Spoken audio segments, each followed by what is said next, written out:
Hello everyone, and welcome back to our channel.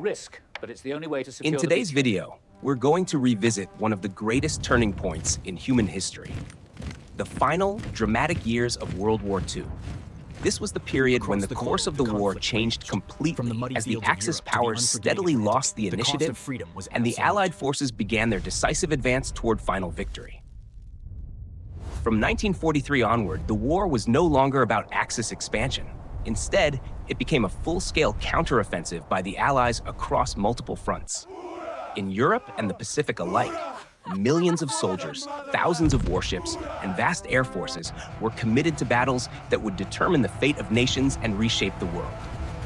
We begin on the Eastern Front, the scene of the most brutal confrontation of the war, where Nazi Germany and the Soviet Union were locked in a colossal struggle.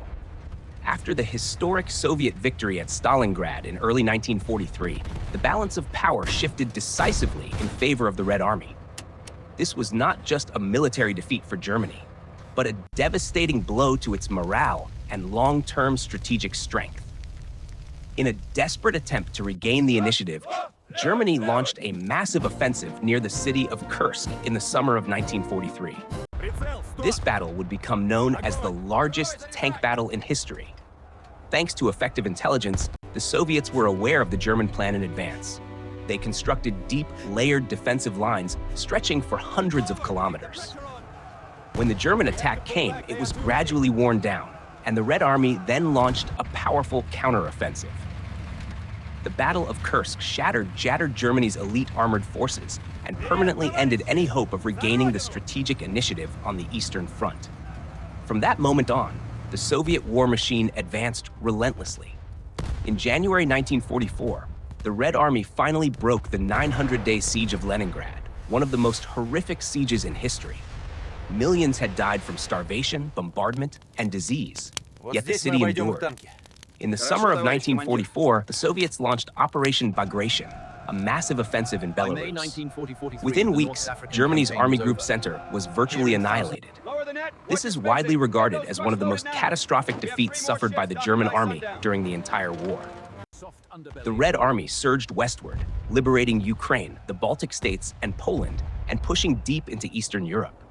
By early 1945, Soviet forces stood at the gates of Berlin. Meanwhile, in Southern Europe, the Western Allies were also achieving significant successes.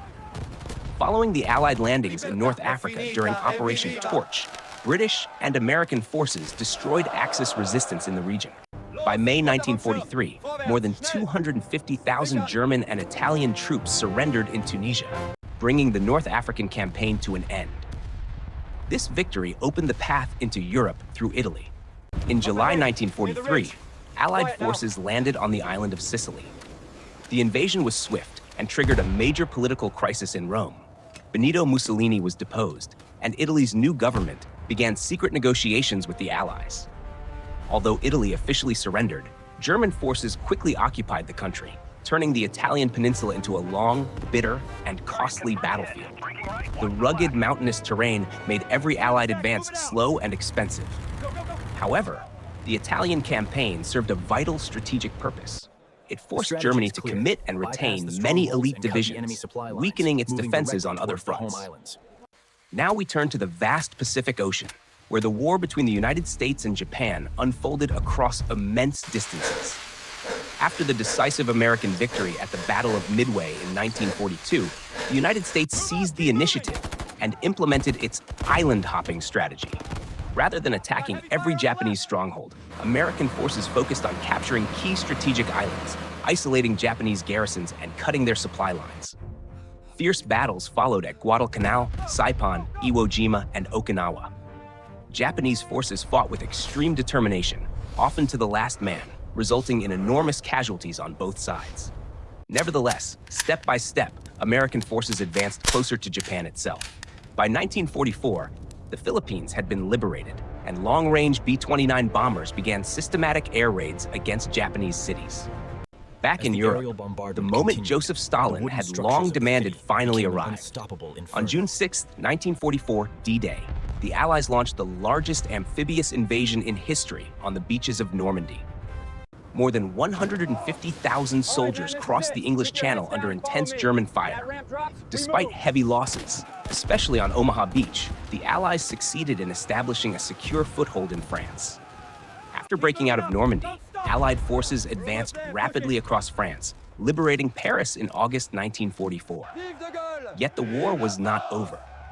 In December 1944, Germany launched its final major counteroffensive through the Ardennes forest, known as the Battle of the Bulge. Although it initially achieved surprise, the offensive ultimately failed and was beaten back by determined Allied resistance and overwhelming air power. By early 1945, Western Allied armies crossed the Rhine River from the west, while the Red Army advanced from the east. At the Yalta Conference, Roosevelt, Churchill, and Stalin met to make critical decisions about the post-war world, including the division of Germany and the creation of the United Nations. In April 1945, the Red Army launched its final assault on Berlin. After brutal street-by-street fighting, Adolf Hitler committed suicide in his bunker. On May 8, 1945, Germany signed its unconditional surrender, marking Victory in Europe Day and the end of the war on the European continent. However, the war in the Pacific continued, facing the prospect of an invasion of Japan and the possibility of millions of casualties. U.S. President Harry Truman made the fateful decision to use a new and devastating weapon. Atomic bombs were dropped on Hiroshima and Nagasaki, while the Soviet Union launched a massive invasion of Japanese-held Manchuria. Under this overwhelming pressure, Japan accepted unconditional surrender on September 2, 1945. World War II claimed the lives of an estimated 70 to 85 million people and transformed the global order. Entire cities lay in ruins, empires collapsed, and two new superpowers, the United States and the Soviet Union, emerged, ushering in the era of the Cold War. The war did not simply end a conflict, it reshaped the modern world. Thank you so much for watching. If you found this video informative, please like, subscribe, and ring the notification bell so you don't miss our future historical deep dives. We'll see you in the next one.